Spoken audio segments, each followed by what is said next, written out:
اعوذ باللہ من الشیطان اللعین الرجیم بسم اللہ الرحمن الرحیم الحمد للہ رب العالمین الصلاۃ والسلام علی سیدنا و نبینا و طبیب نفوسنا بالقاسم محمد وعلی آلہ الطیبین الطاہرین المعصومین الذین اذھب اللہ عنہم الرجس وطہرہم تطہیرا واللعن الدائم على أعدائهم أجمعين أما بعد فأعوذ بالله من الشيطان الرجيم بسم الله الرحمن الرحيم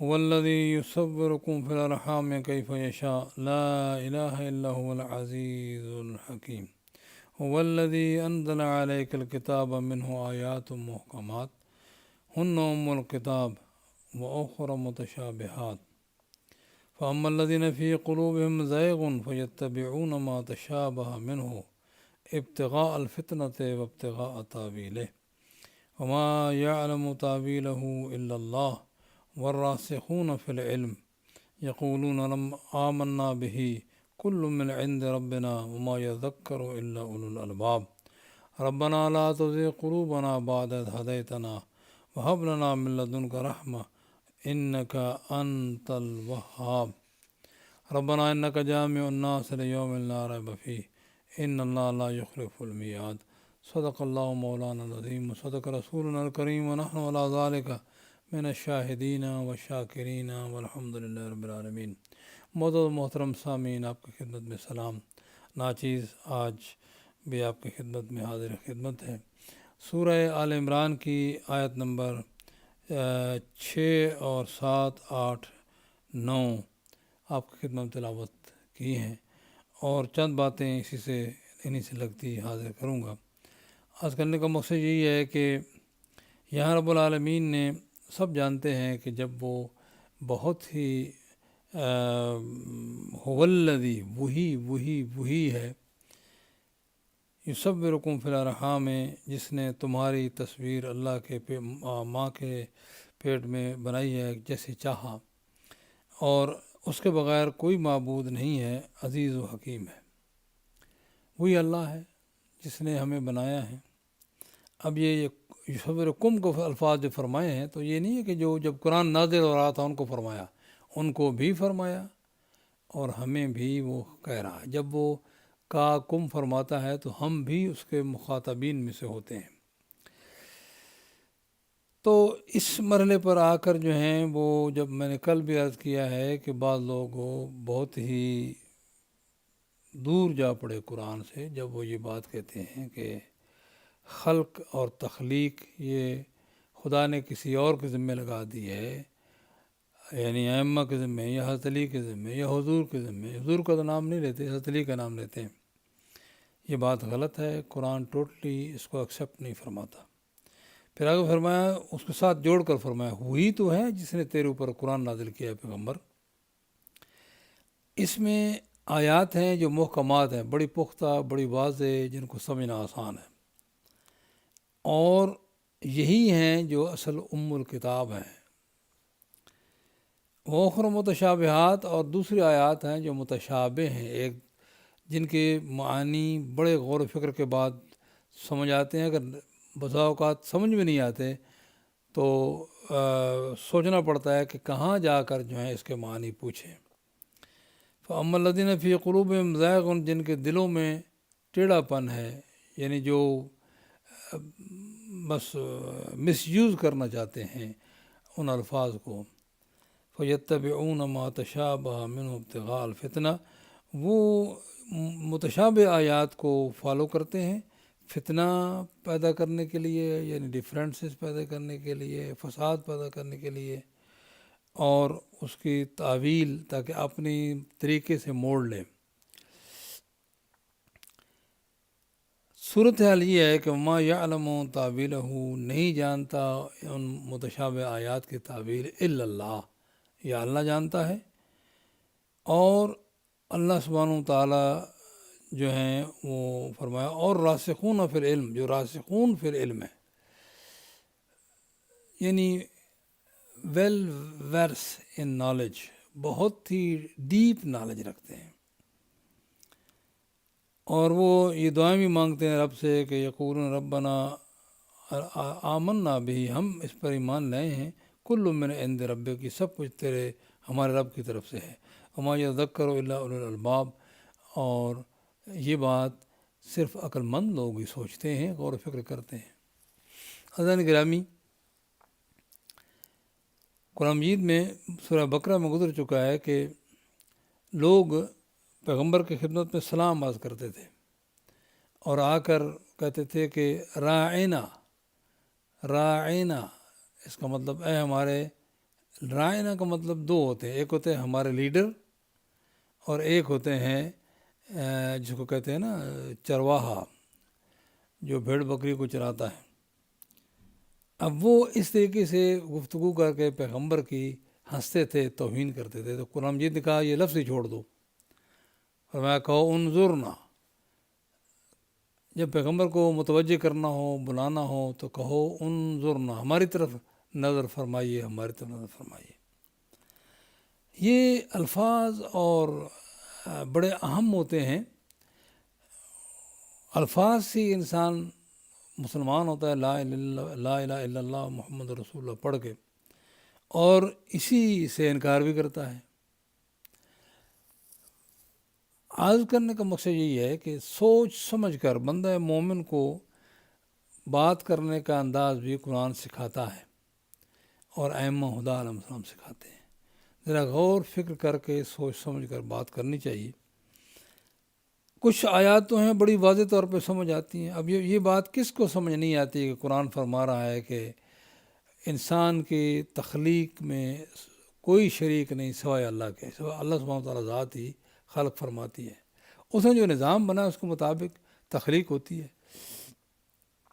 اب یہاں کوئی کہے کہ کوئی قصیدہ کہے یا بڑا جناب کہ حضرت علی کہہ رہے ہیں کہ خدا نے مجھے تخلیق پر جو ہیں وہ کل بھی میں نے عرض کیا، یہ ہمارے ہاں قصیدے مساوقات بالکل بغیر سوچے سمجھے، نہ قرآن کا پتہ نہ حدیث کا پتہ، اور سننے والے بھی اس پر اتنے نعرے لگاتے ہیں، ان کو خیال نہیں آتا کہ کہنے والا، کیونکہ معلومات نہیں ہے نا، معلومات نہیں، اصل مسئلہ یہ معلومات نہیں ہے۔ کہنے والا کیا کہہ رہا ہے؟ خدا نے مجھے تخلیق پر مقرر فرمایا ہے، ماں کے پیٹ میں تصویر میں بناتا ہوں، میں حیدر ہوں، میں حیدر ہوں، صریحاً قرآن کے خلاف ہے۔ اس طرح بہت سے ایسے قصیدوں کے الفاظ بھی ہیں، اب اس پہ بات جائیں تو کوئی کسی کی شیشہ قلب پہ ٹھیس نہ لگ جائے۔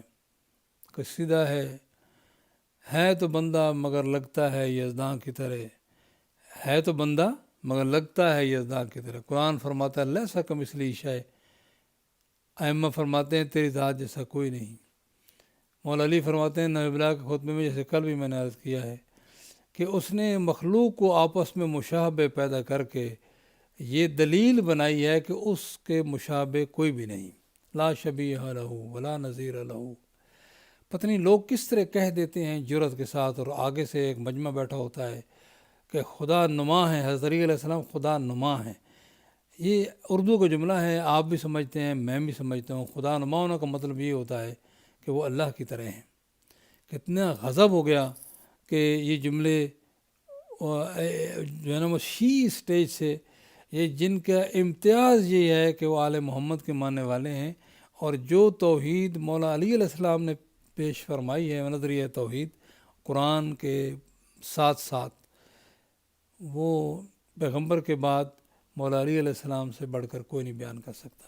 بلکہ میں تو یہ کہتا رہتا ہوں، یہ جملہ اگر یاد رکھ سکیں تو سامعین رکھیں، کہ جس آدمی نے پیغمبر کے بعد مولا علی سے توحید کا درس نہیں لیا، وہ اپنے آپ کو موحد نہیں کہہ سکتا، اس کی توحید میں شک ہے، نظریہ توحید میں شک ہے۔ تو متشابہ آیات جو ہیں وہ ان کو لے کر چل پڑتے ہیں۔ مثلاً یہ ہے قرآن نے فرمایا ید اللہ فوق ایدیہم، ہم نے جس کو اپنے ہاتھوں سے بنایا، میں اس میں اپنی روح ڈال دوں، حضرت آدم کے بارے میں اذا نفخت فیہ من روحی۔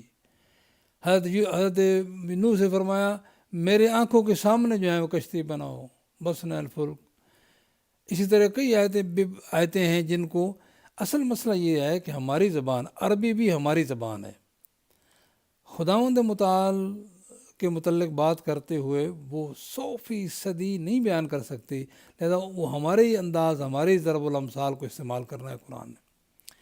اب جو لوگ جو ہیں وہ بالکل ایسی غور و فکر نہیں کرتے اور معصومین سے علم نہیں لیتے، وہ کہتے ہیں خدا کے ہاتھ بھی ہیں، خدا کے آنکھیں بھی ہیں، خدا کی ٹانگ بھی ہے جو جہنم میں ڈالے گا، وہ آتا بھی ہے 15 شعبان کو پہلے آسمان پہ آ کر بیٹھتا ہے، آتا ہے جاتا ہے، کرسی پہ بیٹھتا ہے، واسع کرسی السماوات والارض۔ یہ باتیں وہ کرتے ہیں جنہوں نے آل محمد سے مسئلہ توحید نہیں سمجھنے کی کوشش کی۔ لیکن جو آل محمد کا نام بھی لے اور پھر بھی ایسے کہے کہ حضرت علی خدا نما ہیں، عجیب بات ہے، خالق بھی نہیں، مخلوق ہے، رب بھی نہیں، مربوب ہے، پر خالق نما ہے، یہ کیا بات ہوئی؟ اور یا یہ کہیں کہ ہم تو اللہ کی بندگی کے لیے نہیں ہم تو علی کی بندگی کے لیے حضرت علی کی بندگی کے لیے پیدا ہوئے ہیں۔ قرآن کل بھی میں نے عرض کیا ہے، بڑے خطرناک صورتحال ہمارے ہی صفوں میں پیدا ہو گئی ہے، ہمارے ممبر سے الفاظ شروع ہو گئے ہیں۔ قرآن کہتے ہیں وما یعبد، اللہ سبحانہ وتعالیٰ نے جن و انس کو اگر پیدا فرمایا ہے تو اپنی عبادت کے لیے پیدا فرمایا ہے۔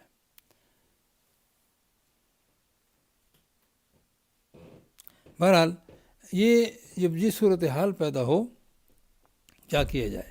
پھر وہی بات قرآن کی طرف، اور ہمارے پاس 2 اور ایسی کتابیں ہیں، یقین جانیں کہ اور کسی چیز کے بارے میں، حدیث کی روایت کے بارے میں شک ہو سکتا ہے کہ یہ ممکن ہے راوی صحیح نہ ہوں، یا یہ ہے کہ حدیث کے الفاظ قرآن سے ٹکراتے ہوں، مگر 2 کتابیں ایسی ہیں کہ ہمارے علماء یونانی مسئلے ایگری کرتے ہیں، اور اجتماع ہے کہ نہج البلاغہ اور صحیفہ سجادیہ کلام امام ہے۔ ہم کیوں نہیں اس طرف متوجہ ہوتے؟ ہم کیوں نہیں وہاں سے جا کر لیتے کہ مولا نے توحید کو مسئلہ کیسے سمجھایا ہے؟ میں تو ہمیشہ کہتا رہتا ہوں کہ 184 خطبہ ہے جو مفتی صاحب کی جو ترجمہ شدہ ہے، اور پہلے بھی پرنٹ ہو چکا ہے، مولانا مقبول حسن الوی صاحب نے بھی افکار اسلام نے پرنٹ کرایا بڑے اچھے طریقے سے۔ 184 نمبر خطبہ جو ہے اس خالصتاً توحید بیان ہے، ذرا اس میں غور کرنے میں کیا حرج ہے؟ بہرحال تشابہ اور متشابہ جو اور بپنا آیتیں ہیں جو بڑی محکم ہے، آسانی سے سمجھ آ جاتی ہیں، ہر بندہ سمجھ سکتا ہے۔ اور اس کے اور بھی بعض چیزیں ایسی ہیں کہ قرآن مجید کوئی ایسے نہیں ہے کہ یہ کتاب کائنات ہے، اللہ کا کلام ہے، انسانوں کی کلام سے مقابلہ میں نہیں ہو سکتا، لیکن یہ کلام ایسے ہی ہے انسانوں کے کلام کے مقابلے میں کہ جیسے اللہ جل شانہ کی ذات ہے مخلوق کے مقابلے میں، یعنی ذرا اگر اس طرح سوچا جائے تو متشابہ کو اس لیے لے لیتے ہیں۔ مثلا ایک صاحب کہہ رہے ہیں جی یہ ہمارے ممبر سے ہو رہا ہے کہ جی جناب جبرائیل لے کر آئے پیغمبر کی خدمت میں قرآن مجید، لیکن یہ قرآن جو ہے یہ کسی اور پہ پہلے نازل ہوئی اور وہاں سے جناب جبرائیل لے کر آئے۔ یعنی جو لیلۃ القدر، ایک حدیث کہیں ملتی ہے کہ جناب سیدہ کی مثال لیلۃ القدر کی طرح ہے، اور لیلۃ القدر کا کسی کو پتہ نہیں، اس کا مقام بھی بڑا بلند ہے۔ اور اسی طرح جناب زہرا تشبیہ ہے، تشبیہ میں یہ ہوتا ہے کہ ساری باتیں نہیں کہی جاتی، ساری باتیں اس میں نہیں آتی۔ حضرت علی شیر خدا ہے، کیا ساری صفات شیر کی حضرت علی میں ہے؟ غلط بات ہے، آدمی جو ہے کفر تک چلا جائے گا۔ صرف ایک سمجھانے کے لیے کہ شیر کی شجاعت جو ہے اس کی مثال دے کر حضرت علی کی شجاعت کو سمجھایا جاتا ہے، شیر خدا یہ بات کہتے ہیں، سب لوگ کہتے ہیں۔ اب اس سے یہ نہیں ہے کہ حضرت علی استغفر اللہ 100% شیر کی طرح ہو گئے۔ اب وہ ایک بات لے لی اور لے کر جو ہے اس کو جو پازیٹیو تشبیہ کی بجائے اس کو یعنی کہتے ہیں کہ جناب زہرا پہ پہلے قرآن نازل ہوا پھر حضرت جبرائیل کے پاس لے کر آئے حضور کی طرف، کیا غلط باتیں ہیں۔ جناب زہرا حضور سے افضل ہیں، حضور سے پہلے پیدا ہوئی ہیں، لا حول ولا قوت الا باللہ، حضور کی بیٹی ہیں، حضور کی تابعدار ہیں، حضور کی تابعدار ہیں، حضرت علی کی بھی تابعدار ہے، حضرت علی بھی جناب سیدہ کے سید و سردار ہیں، نظام اسلام میں بھی ہے، اور ظاہر ہے کہ پیغمبر کے الفاظ میں بھی ہر جگہ موجود ہے، پر اس کو میں اس بات کو بھی نہیں لیتا، صرف ایک جملے میں میرے خیال میں سمجھ آنا آسان ہے۔ تو یہ بات کیسے چل جاتی ہے؟ اور لوگ نعرے لگا رہے ہیں اور ایک آدمی امامے میں جو ہے یہ باتیں کر رہا ہے بیٹھ کر. سچی بات ہے. اس پر میں جو عرض کرنا چاہتا ہوں یہ ہے کہ قرآن ہر آدمی اپنے گریبان میں جا کے قرآن ہمارے ہاتھوں سے نکل گیا ہے. ہم نے پڑھنا چھوڑ دیا ہے. ہم قرآن کی مثالوں کو سمجھنا چھوڑ دیا ہے. کہیں مشکل آئے تو ہمیں اہل بیت علیہ السلام کی طرف رجوع کرنا ہماری عادت نہیں رہی. اب میں صرف بات کون جانتا ہے جی؟ اللہ کی ذات جانتی ہے. اچھا اللہ سے آپ بات کر سکتے ہیں؟ نہیں، میں نہیں کر سکتا، آپ نہیں کر سکتے. اللہ کس کو بتاتا ہے؟ کیونکہ یہ کلام ہے، اللہ کا کلام ہے. اور کلام جو ہوتا ہے اس میں الفاظ آ جاتے ہیں. خواہ انسان کا بھی کلام اس کا کئی مطلب نکل سکتے ہیں. آپ دیکھیں کہ جن لوگوں نے علامہ اقبال کی کتابوں کی تشریح کی ہے ان کے شارحین نے کئی مطلب نکالے ہیں. کسی نے کہا یہ مطلب بنتا ہے، کسی نے کہا یہ مطلب بنتا ہے. اب وہاں علامہ اقبال ہی بتا سکتا ہے کہ میرا مطلب یہ ہے، یا کوئی بھی متکلم ہے وہی کہہ سکتا ہے کہ میرا مطلب یہ ہے. اس کے علاوہ کوئی بھی کہے گا تو وہ جو سمجھے ٹھیک ہے، لیکن ان کا متکلم کا مطلب کیا ہے؟ اب اللہ سبحانہ و تعالیٰ سے ہم تو بات نہیں کر سکتے نا، وہ ہمارے ساتھ بات کرتا ہے انسانوں سے، ڈائریکٹ کوئی بات نہیں فرماتا. اب مشکل آ گئی قرآن مجید کی بات سمجھنے میں. تو کون ہے وہ لوگ؟ قرآن مجید نے صرف بتایا راسخون فی العلم. اب راسخون فی العلم بھی امتحان میں ڈال دیا ہمیں کہ راسخون فی العلم جانتے ہیں الا اللہ والراسخون فی العلم. یا اللہ یہ راسخون فی العلم کون ہے؟ آسان ہے.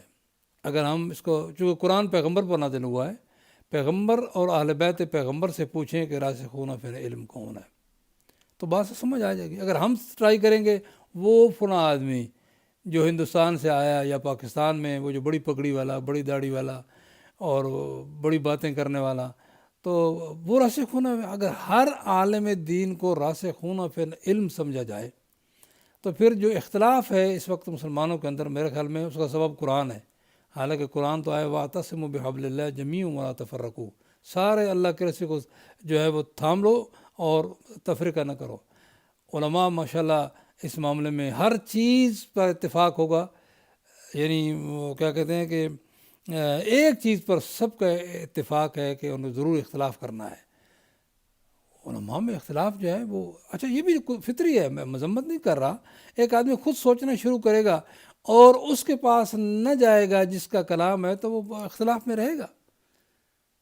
اور پھر بسا اوقات وہاں سے بھی اگر چونکہ حالات اجازت نہیں دی، پیغمبر کے بعد اہل بیت سے لوگوں نے استفادہ نہیں کیا، مسائل مشکل آ جائے تو اس میں بھی اتنی مشکل نہیں ہے کہ انسان اس میں آپس میں الجھے. بہرحال راستہ موجود ہے ہمارے لیے جو کافی ہے راستہ.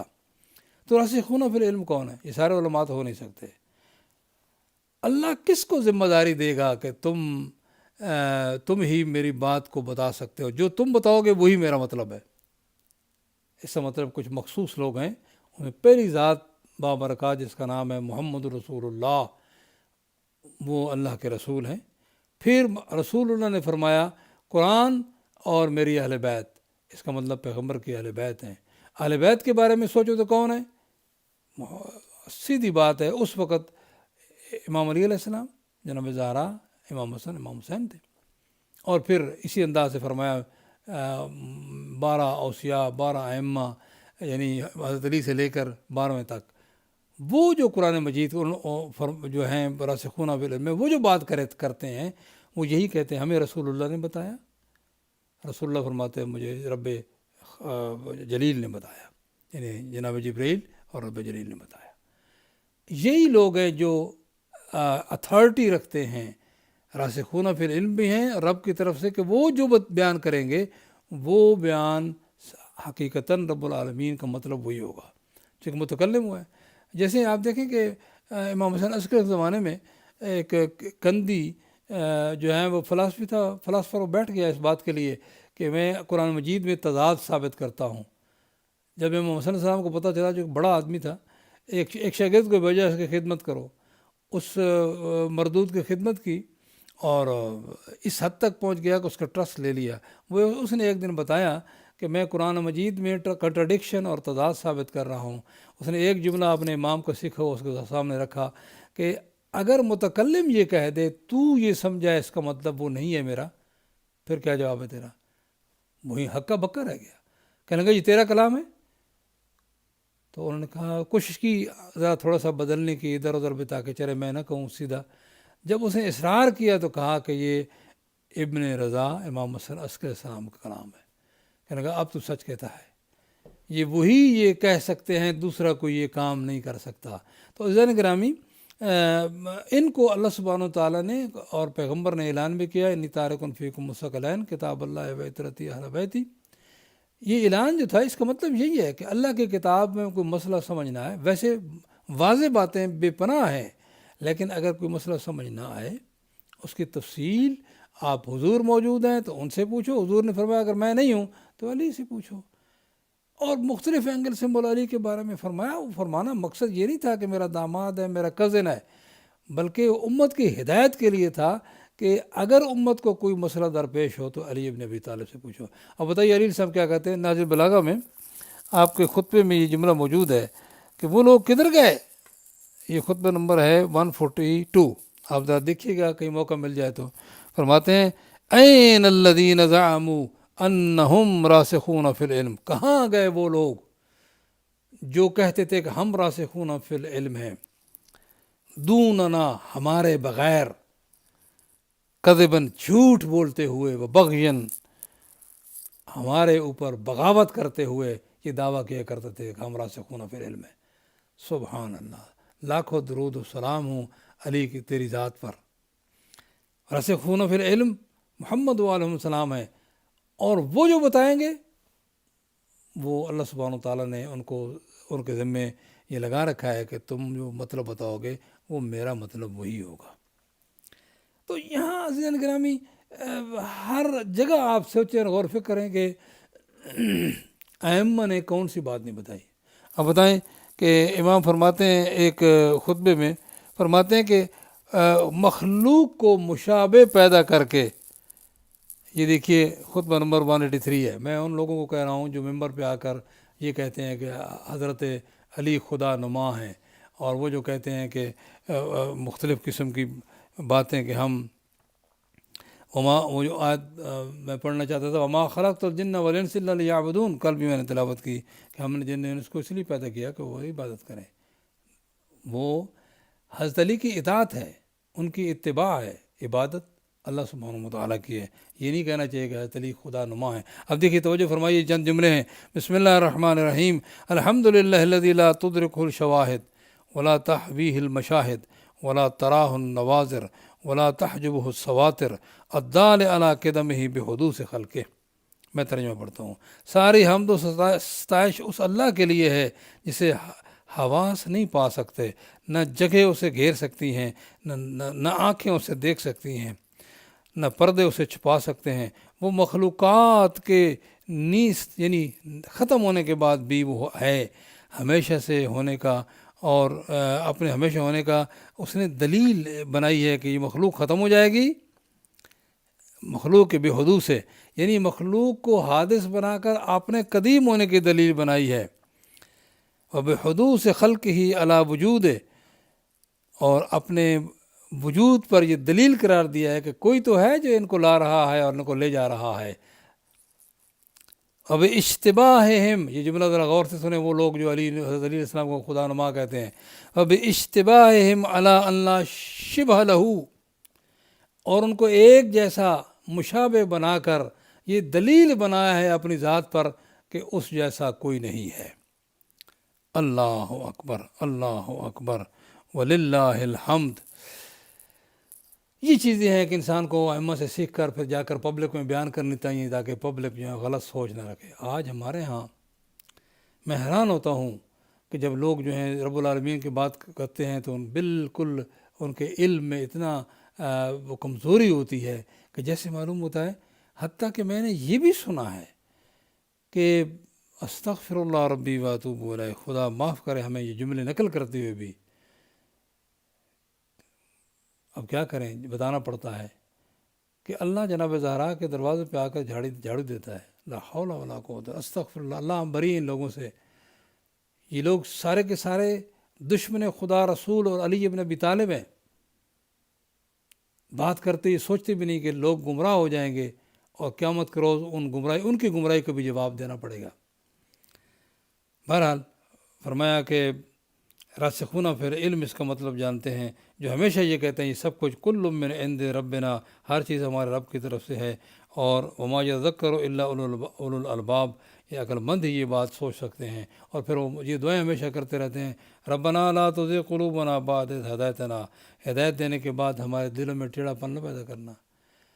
مشکل ترین مسئلہ جو ہے ہر ایک کے لیے مسئلہ توحید ہے عزیزو، یہ اہل بیت سے لو، ورنہ اللہ نے فرمایا ہے کہ میں شرک نہیں معاف کروں گا، ہر چیز معاف کر دوں گا۔ یہ قرآن مجید میں موجود ہے، اننا لا یغفر ان یشرک بہ۔ یہ کوئی بات ہے؟ حضرت علی خدا نما ہے۔ ایک بندہ کیسے خدا نما ہو سکتا ہے کہ جس کی جو ہیں وہ صلاحیتیں محدود ہوں اور خداوند متعال کی ذات لا محدود ہو؟ کیسے مثال کیسے ہے؟ ائمہ چیخ چیخ کر کہہ رہے ہیں لا شبیہ لہ۔ یہ دعا افتتاح کو پڑھ کر دیکھیے، تیرا کوئی شبیہ نہیں، تیرا کوئی نظیر نہیں، تیرا کوئی مثیل نہیں۔ یہ کہاں سے مثال ہے؟ لا تضربوا للہ الامثال، خدا کی مثالیں نہ بیان کرو، بغیر علم ہی نہیں ہے تمہیں بیان کیسے کرتے ہو؟ کس نے خدا کو دیکھا ہے؟ کس نے خداوند متعال کی ذات صرف اس دل کی آنکھوں سے سمجھا جا سکتا ہے، عقل و منطق سے سمجھا جا سکتا ہے، اور وہ بھی جب تک ائمہ ہاتھ نہ پکڑیں غرق ہونے کا خطرہ ہے، تباہ ہونے کا خطرہ ہے۔ ائمہ جہاں تک لے جانا چاہیں گے وہ لے جائیں گے، لہذا مسئلہ توحید ہر صورت میں قرآن اور ائمہ خدا علیہ السلام سے سیکھنا چاہیے۔ اور یہ دعائیں کرتے ہیں ربنا لا تزغ قلوبنا بعد اذ ہدیتنا وہب لنا من لدنک رحمہ۔ وہ ہر وقت ایسی دعائیں کرتے ہیں، یہی لوگ راسخون فی العلم۔ ہمارے لیے اپنی رحمت نازل فرما، انک انت الوہاب، تو بخشنے والا ہے۔ اے اللہ تو انک ربنا انک جامع الناس لیوم لا ریب فیہ، تو قیامت کے روز لوگوں کو جمع کرنے والا ہے۔ اننا لا یخلف المیعاد، یعنی قیامت کے روز شرمندگی نہیں ہونی چاہیے۔ میرے محترم سامعین، گزارش ہے آپ لوگوں سے، ماہ رمضان کا مہینہ، اس پہ قرآن پہ غور و فکر فرماؤ، نہج بلاغہ کو ساتھ رکھ لو۔ صحیفہ سجادیہ میں کیسے توحید سے ہم کلام ہوتا ہے، میں یہ کہتا رہتا ہوں، یاد رکھیے قرآن اللہ کا کلام ہے اپنی مخلوق کی طرف، نہج البلاغہ ایک اللہ کا بندہ خدا کی طرف بلا رہا ہے، صحیفہ سجادیہ ایک عبد، ایک عاجز و ناتوان عبد، محتاج عبد جو اپنے آپ سے ارشاد فرماتے ہیں وہ رب العالمین سے ہم کلام ہے۔ ہمارے پاس کس چیز کی کمی ہے؟ ہم کیوں ایسی غالیانہ اور مفوضانہ باتیں کریں؟ ہم عزیزان گرامی پلیز اپنے ممبروں پر غور و فکر کرو، جو پڑھے لکھے ہو لوگوں کو سمجھاؤ، یہ تمہاری ہماری ذمہ داری ہے کہ لوگ سمجھیں اور اس پر عمل کریں۔ اللہ سبحانہ و تعالیٰ مجھے اور آپ کو توفیق عنایت فرمائے کہ ہم قرآن مجید پر غور و فکر کریں، اس لیے کہ قرآن مجید نے بڑی سختی سے فرمایا، شکایت کی ہے، افلا یتدبرون القرآن ام علی قلوب اقفالها، کیا یہ قرآن پہ غور و فکر نہیں کرتے یا ان کے دلوں پر تالے پڑے ہوئے ہیں؟ اللہ بہت سخت ناراضگی کا اظہار ہے۔ پیغمبر بھی قیامت کے روز رہے اس سے کہیں گے، شکایت کریں گے۔ بہرحال کہ قرآن کو لوگوں نے مہجور چھوڑ دیا، ایسے رکھ دیا، بس نام نہاد احترام کے مطابق رکھ دیا۔ نہیں، قرآن کا نام ہی ایسے ہے کہ اس کو ہر صورت میں پڑھتے رہنا چاہیے، پڑھتے رہنا چاہیے، پڑھتے رہنا چاہیے۔ یہی ایک طریقہ ہے کہ کل بھی میں پھر بھی عرض کروں گا انشاءاللہ آپ کی خدمت میں بھی کہ قرآن مجید کے متعلق امیر المومنین کے اور جو الفاظ ہیں، اللہ اکبر، اللہ اکبر، کہ یہ بہترین وسیلہ ہے اللہ سے دعاؤں کی قبول کرانے کا، بہترین وسیلہ ہے، بہترین ذریعہ ہے۔ اگر تم قرآن کے ساتھ بیٹھو گے، یہ خطبہ نمبر 174 ہے، پلیز اگر دیکھ سکو تو دیکھو، اگر تم قرآن کے ساتھ بیٹھو گے تو ہدایت لے کر اٹھو گے اور گمراہی چھوڑ کر جاؤ گے۔ اللہ تعالیٰ مجھے اور آپ کو قرآن مجید کا ساتھی بنائے، قرآن مجید کو ہمارا ساتھی بنائے، قرآن مجید کی شفاعت نصیب فرمائے تاکہ ائمہ بھی ہماری شفاعت کریں، اس لیے کہ آج قرآن بالکل ہمارے ساتھ ہے۔ قرآن مجید سے دوستی کرو تاکہ قرآن کی شفاعت نصیب ہو جائے۔ اور میں آپ کے لیے دعا کرتا ہوں، آپ میرے لیے دعا کریں، اللہ اس مصیبت سے بچائے اور خداوند متعال تمام مخلوق اور انسانوں کو اور خصوصاً مومنین کی جان مال کو بچائے۔ والسلام علیکم ورحمۃ اللہ وبرکاتہ۔